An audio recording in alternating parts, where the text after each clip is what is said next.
નમસ્કાર, હું આપનો કિરીટસિંહ પરમાર. મિત્રો, જંગલનો રાજા એ સિંહ હોય છે, પણ સિંહ એ જંગલનું સૌથી મોટું પ્રાણી નથી.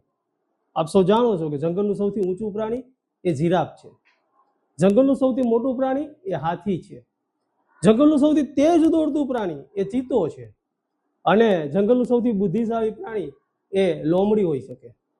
પણ આમાંનું એક પણ સિંહ નથી, છતાં જંગલનો રાજા સિંહ છે. તેની પાછળનું કારણ એ એવું માને છે કે હું રાજા છું. બિલીફ સિસ્ટમ, સિંહની બિલીફ સિસ્ટમ એવી છે કે હું રાજા છું એટલે હું રાજા છું, અને આના કારણે જ એ જંગલનો રાજા છે.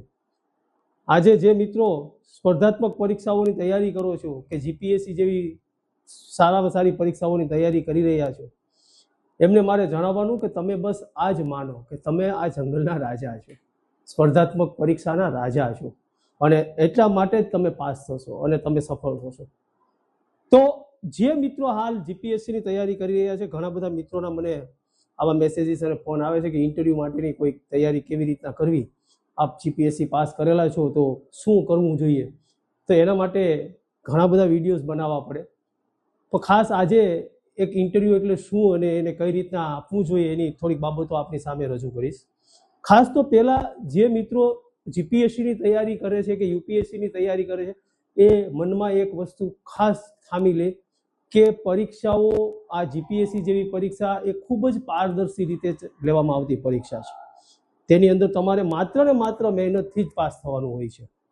એટલે ઇન્ટરવ્યૂ આપતી વખતે જે ઉમેદવારો જે છે એને ખાસ કે ઇન્ટરવ્યૂ એટલે શું, તો કે તમારી અંદર રહેલા સારા અને નબળા બંને પાસાઓનો ક્યાસ કાઢવાની રીત. તમારી અંદર સારી બાબતે હોઈ શકે, નબળી બાબતે હોઈ શકે, પણ સારા પાસાઓને તમે રજૂ કરો અને અજાણપણે પણ તમારી અંદર રહેલી નબળી ટેવોને જો તમે પ્રદર્શિત થતી રોકી શકો, કે બહાર આવતી રોકી શકો, તો તમે ઉત્તમ ઇન્ટરવ્યૂ આપ્યું કહેવાય. ઇન્ટરવ્યૂ આપવું એ એક કળા છે, એક સ્કિલ છે, ઓછામાં ઓછા શબ્દોમાં. અને જે તમને પ્રશ્ન પૂછવામાં આવ્યો હોય એની અંદર તમે તમારું કુશળ વ્યક્તિત્વની શૈલી રજૂ કરી, સારામાં સારો સ્પષ્ટ અને મધુર અવાજની અંદર હાથોના યોગ્ય આરોહ અને અવરોહ સાથે આકર્ષક રીતે તમે રજૂ કરી શકો, એ તમારી ઇન્ટરવ્યૂ આપવાની શ્રેષ્ઠ કલા કહેવાય. ઘણી વખત ઘણા મિત્રોને એવો પ્રશ્ન થતો હોય છે કે ઇન્ટરવ્યૂ અમે જ્યારે આપવા જઈએ છીએ ત્યારે ઇન્ટરવ્યૂ લેનાર અમારી પાસેથી શું જાણવાનો ઈરાદો રાખે છે. તો ઘણી બધી બાબતો છે જે જાણવાનો ઈરાદો રાખતા હોય છે. ઇન્ટરવ્યૂ એ એનો કોઈ ફિક્સ સિલેબસ નથી હોતો, દુનિયાનું કંઈ પણ પૂછી શકાય, પણ તમારી પાસે કેટલીક બેઝિક બાબતો જે છે એ હોવી જોઈએ. ખાસ તમારો શારીરિક દેખાવ યોગ્ય હોવો જોઈએ, તમે યોગ્ય કપડાં પહેરેલા હોવા જોઈએ, સુઘડ કપડાં હોવા જોઈએ. ઘણી વખત એવું બનતું હોય છે કે શિક્ષણને લગતી કોઈ અધિકારીની ઇન્ટરવ્યૂની પરીક્ષા આપવા જતા હોય, ઇન્ટરવ્યૂ આપવા જતા હોય, અને ત્યાં ઘણા પેન્ટ, ટી શર્ટ ને જીન્સ ને એવું પહેરીને જતા હોય છે. યોગ્ય તમારા વસ્ત્રો ન કહેવાય એમ.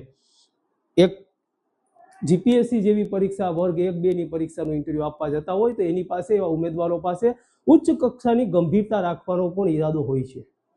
બીજું, તમે જ્યારે ઇન્ટરવ્યૂ ખંડમાં પ્રવેશ કરો છો ત્યારે તમારા શબ્દોના હાવભાવ કેવા છે, તમે સામે બેસેલાને કઈ રીતના સંબોધન કરો છો, તમારી ખુરશીમાં બેસવાની રીત કેવી છે, એ પણ જોવામાં આવતું હોય છે. પ્રશ્નો પૂછનાર છે એને તમે ધ્યાનપૂર્વક કેવી રીતના સાંભળો છો, પછી જ્યારે તમે જવાબ આપો છો ત્યારે તમારો અવાજ છે એ કેટલો સરસ કર્ણપ્રિય હોઈ શકે, આરોહ અવરોહ કેવા છે.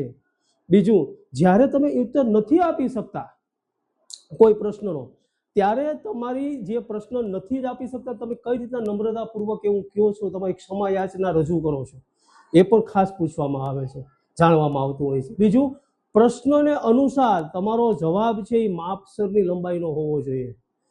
ઇન્ટરવ્યૂની સમાપ્તિ જ્યારે થતી હોય ત્યારે પણ તમારી આભાર વ્યક્ત કરવાની જે ઔપચારિકતા છે એ પણ યોગ્ય હોવી જોઈએ, ખંડની બહાર નીકળતી વખતે પણ.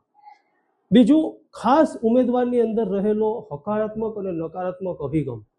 ત્યાં ભૂલથી પણ કોઈની અંદર, માણસ માત્ર ભૂલને પાત્ર, ઘણી વખત ઘણાની અંદર એવી નકારાત્મક હોઈ શકે, પણ નકારાત્મક બાબતો ત્યાં રજૂ ન થઈ શકે, એના માટે શું કરી શકાય.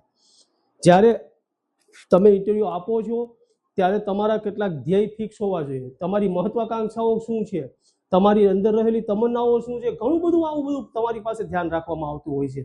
એટલે તમે તમારા ક્ષેત્રમાં જે પરીક્ષાની તમે ઇન્ટરવ્યુ આપવા જાઓ છો, જે પોસ્ટ માટેનું, એમાં તમારી પાસે અદ્યતન નોલેજ શું છે એની પણ અપેક્ષા રાખવામાં આવી. તો કેટલી બધી બાબતો છે કે જેની આપને નોકરી લેતા પહેલા આ ધ્યાનમાં રાખવામાં આવે છે. તો ખાસ હું આ બાબતે આપને ધ્યાન દોરું છું કે ઇન્ટરવ્યુ આપનાર લોકો આ બધી બાબતો, હજી તો હું ઘણા વિડીયો આપની સમક્ષ રજૂ કરીશ. આ તો મેં ખાલી શરૂઆત કરી છે.